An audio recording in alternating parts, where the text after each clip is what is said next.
I was sitting on my couch that Saturday morning, coffee in hand, watching Sarah flip through wedding venue brochures with this smile that made everything feel right. We had been together for 3 years, and I had the engagement ring hidden in my desk drawer waiting for the perfect moment. Life felt stable, peaceful, exactly what I needed after all the chaos of my 20s. Then the doorbell rang. I opened the door and my heart stopped. Jessica stood there, 7 years of silence between us, and next to her was a little girl with brown eyes clutching a stuffed rabbit. Jessica looked tired, desperate, but her words hit me like a freight train. "Alton, this is Emma, your daughter." The world spun. Sarah appeared behind me, her hand touching my shoulder. Everything I had built, everything I had become was about to be tested in ways I never imagined. Before I tell you how this nightmare unfolded and what that DNA test revealed, I need to know where you are watching from. Drop your location in the comments below, and if you have ever dealt with someone from your past coming back to destroy your present, hit that like button and subscribe because this story gets absolutely wild. Now let me take you back to that Saturday morning when my entire world nearly collapsed. Jessica stood there wearing designer jeans and an expensive leather bag that seemed to contradict the desperate look on her face. Her hair was shorter than I remembered, and there were lines around her eyes that had not been there 7 years ago. Little Emma peeked out from behind her mother's legs, squeezing that rabbit tighter. The girl had dimples when she looked up at me nervously, and for a split second my mind raced to whether I had dimples too. Sarah stepped closer to me, her presence protective and grounding. Jessica's voice came out sharp and certain. "We need to talk, privately. It is about your responsibility." I stood there, confused, my brain scrambling to make sense of this. We had broken up 7 years ago, a clean break when Jessica got some amazing job offer in another state. She left and that was it. No drama, no fighting, just gone. And now she was here with a child making claims that felt like they were shattering the foundation of my life. Sarah's voice cut through my thoughts. "Who is this woman?" Her tone was calm, but I could hear the edge underneath. Jessica looked at Sarah like she was an inconvenience, then back at me. "Can we please talk inside, unless you want your neighbors hearing about how you have a 6-year-old daughter you have been ignoring?" People were starting to notice. "Mrs. Chen from next door was watering her plants, but clearly listening. I made a decision I would question later and stepped aside. "Come in." Jessica walked past me and Emma followed, still clutching that rabbit. My living room suddenly felt too small. Sarah closed the door behind us, her jaw tight. I could feel her anger and confusion radiating, but she stayed quiet, waiting to see how this would unfold. Jessica guided Emma to the couch and pulled out an iPad from her bag. "Sweetie, why do not you play your games for a few minutes? The adults need to talk." Emma nodded, taking the device with small hands, her eyes darting between all of us like she knew something heavy was happening. We moved to the kitchen, the three of us standing in a triangle of tension. Jessica did not waste time. She launched into her story like she had rehearsed it. She claimed that 1 month after she left for that new job, she found out she was pregnant. She said she tried to call me, but my number had changed. She said she made the decision to raise Emma alone because she did not want to burden me. But now things were different. Emma had been diagnosed with a heart condition, something called ventricular septal defect. The surgery she needed was not fully covered by insurance. Jessica needed $75,000, and she needed it soon. Then came the line that made my blood run cold. "You owe her a life, Alton. You owe us a life." Sarah's reaction was immediate. "Wait, hold on. If you found out you were pregnant and couldn't reach Alton, why didn't you contact his parents?" "His mom's number hasn't changed in 30 years. Jessica's face flushed. "I did not want to cause problems. I thought I could handle it myself." Sarah wasn't buying it. "For 6 years, you thought you could handle it for 6 years, and now suddenly you need him." Jessica's voice rose. "I am here now, am I not? I am trying to do the right thing." My mind was spinning through the timeline. 7 years ago, we were together. The timing could technically work if she got pregnant right before she left. But Sarah was right. Something felt off. Jessica had my parents' contact information. She could have found me through social media, through mutual friends, through a dozen different ways. And why now? Why wait until there was a financial crisis? I looked at Emma through the doorway, innocently playing on that iPad, completely unaware of the adult chaos swirling around her. She did have brown eyes like me. She had those dimples. But she also looked like Jessica. Features could be deceiving. Sarah pulled me aside, lowering her voice but keeping her eyes on Jessica. Something is not right here. Why now? Why after all this time? And if she really needed help, why not contact you years ago when the child was born? I didn't have answers. I was torn between the possibility that I might have a daughter I never knew about and the growing suspicion that Jessica's story had holes big enough to drive a truck through. Jessica must have heard some of our whispered conversation because she turned defensive fast. I knew you would be like this. I knew you would deny your own daughter. Her voice got louder, angrier. You always were selfish, Alton. That's why I left. That was when Emma walked into the kitchen asking for water. She saw the tension, saw her mother's red face, saw me and Sarah looking stressed, and she just started crying. Soft, scared little sobs. Guilt hit me like a punch to the stomach. Whatever was happening between the adults, this kid was innocent. I grabbed a glass, filled it with water, and knelt down to hand it to her. It's okay, Emma. Everything is going to be okay. She took the water with shaky hands and ran back to the couch. Jessica's eyes followed her daughter, and for a moment she looked genuinely sad.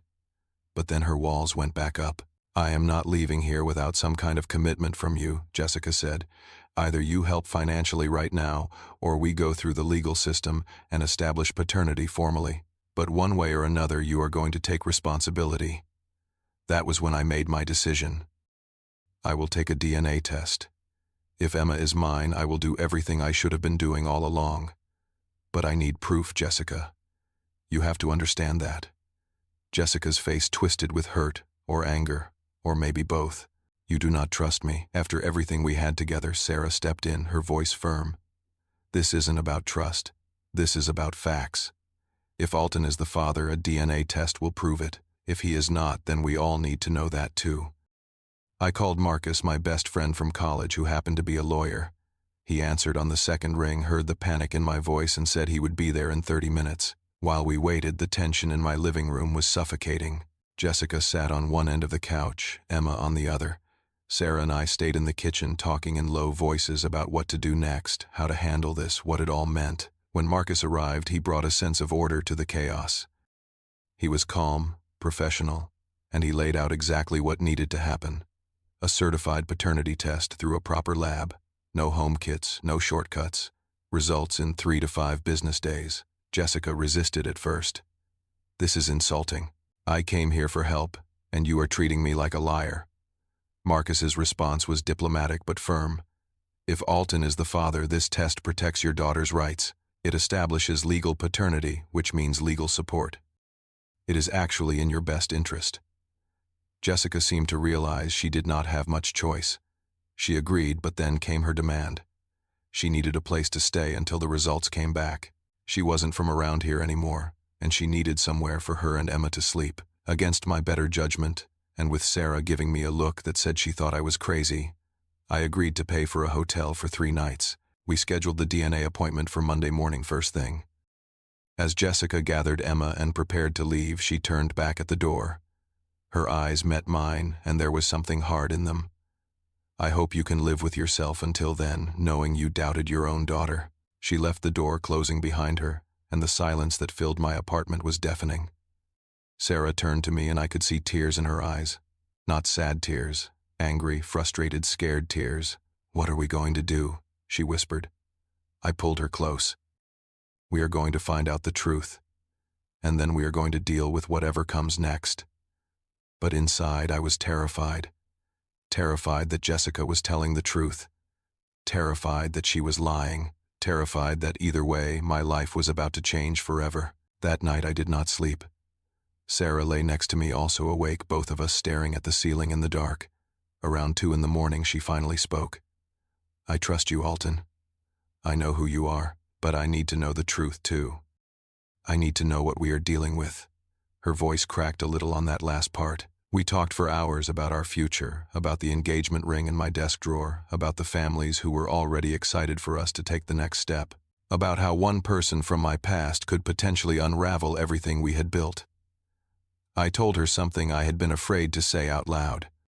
What if she is telling the truth? What if Emma really is mine? Sarah was quiet for a long moment. Then she said something that made me love her even more. "Then we figure it out. I did not sign up for this, but I signed up for you. We will find a way. Sunday morning came with no relief. My mom called at 8. Apparently Jessica had found her number and left a voicemail telling her about Emma, about the situation, about everything. My mother's voice was shaken. Alton, honey, why would not she have told us years ago? Why wouldn't she have reached out when the baby was born? Something is wrong with her story, son. I told my mom about the DNA test, about how we would know for sure soon. She offered to come over, but I told her to wait. I needed to process this first. I spent Sunday afternoon doing something I probably shouldn't have. I went through old photos on my laptop, pictures from 7 years ago when Jessica and I were together. We looked happy. Young and naive, but happy. I searched through old emails, old text messages, anything I hadn't deleted after the breakup. Our last conversation was there, plain as day. Jessica telling me she got this incredible job opportunity across the country. No hesitation in her words. No hint of anything being wrong. No mention of pregnancy, no reluctance to leave. Just excitement about her new chapter. If she had been pregnant, would not there have been some sign, some hint of second thoughts about moving so far away? The stress was manifesting physically. I couldn't eat. Every time I tried, my stomach turned. Headaches pounded behind my eyes. At work on Monday morning, I was useless. I sat at my desk at the architecture firm, staring at blueprints that made no sense, my mind 1,000 miles away. My boss, noticing my distraction, pulled me aside and asked if everything was okay. I gave him a vague answer about personal issues, and thankfully he did not push. But I knew I could not keep functioning like this. I needed answers, and I needed them soon. Then Monday morning, before the DNA appointment, my phone rang. Marcus. His voice had that tone that meant he had found something important. I did some digging over the weekend, he said. I hope you do not mind, but I needed to know what we were dealing with. I told him to go ahead, tell me everything. What he found made my heart race. Jessica's social media wasn't completely private. Marcus had found old posts from 7 years ago, right around the time she left me. Photos of Jessica with another man, not just friendly photos.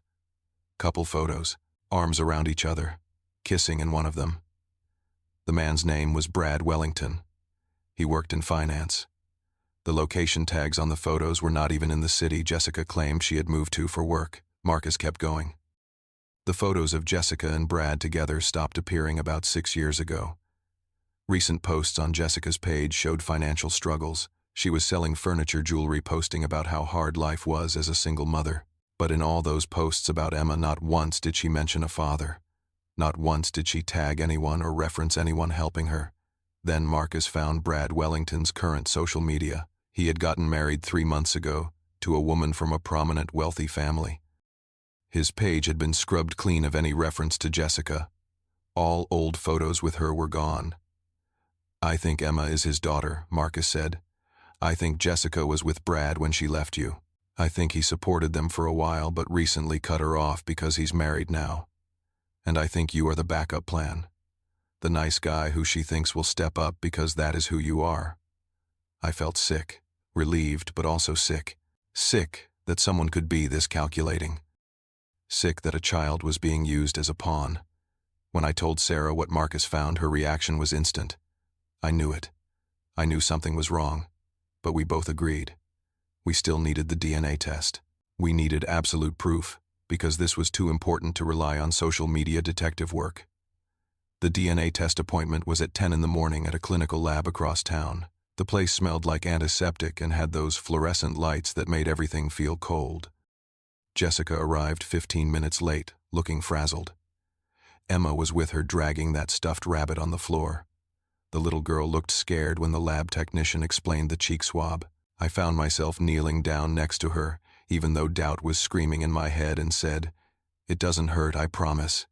It is just like a little tickle inside your cheek." Emma let the technician do the swab, and then it was my turn. The whole process took less than 10 minutes. I watched Jessica during all of this. There was something in her eyes, nervousness maybe, or fear. When Emma and I had that small moment of me comforting her, Jessica got emotional. Her eyes watered and she looked away quickly. For a second I thought she might confess something. I thought she might break down and admit whatever game she was playing. But she stayed silent. She just watched me interact with her daughter, and I couldn't read what she was thinking. The lab technician told us results would come in 3 to 5 business days. We would get an email notification, and they would mail a physical copy as well. In the parking lot, saying goodbye felt awkward and heavy. Jessica looked at me with this intensity. When this proves I am right, I expect you to step up immediately. No more delays, no more doubt. I looked right back at her. Jessica, if Emma is mine, I will do everything I should have been doing from day one. But if she is not, I need you to tell me why you are doing this. What is really going on? Her face did something strange. It flashed with an emotion I couldn't quite catch. Fear, maybe, or guilt, but then it hardened into defiance. "See you when the results come," she said, and she walked to her car with Emma's hand in hers. The next 3 days were agony. Tuesday at work, I nearly messed up an important presentation to a major client.